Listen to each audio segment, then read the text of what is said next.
Kwenzeke kanjena ugeli ufike washisa endlini ka-Andile, u-Andile ezedinwa nje. Ufike washisa endlini ya-Andile ngoba u-Andile ethi ake ezolanda iy'mpahla zakho usekhathelwe yini. Cause uma ehamba u-Andile uyamlandela, athuka abangani ba-Andile babizeke ey'tabane.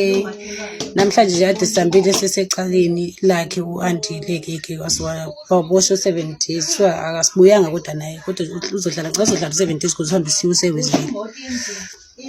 Ugeli ushise indlu, waphihliza amawindi endlini ya-Andile, wabulala i-bathroom, washaya umfana wakamakhelwane nje. Ubethiwa ngisho uma bengeza u-Andile nje uma ingane yakhe le encane esihleli nabo la endlini, akasayithengeli ngisho lutho nje through yena ugeli.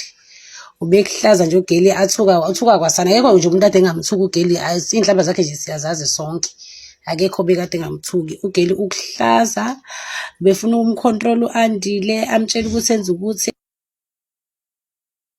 Ngelinye ilanga wafika u-Andile ehleli nentombi. U-Andile wayengeke akwazi ukuhlala noma wengane cause unoma wengane abathathu. Wayehleli nomunye woma wey'ngane zakhe. Lo sisi lo wafika uSineyi, wafika washaya isibhamu egcekeni. Balwa beno-Andile, balwa wafika washdubula isibhamu egcekeni.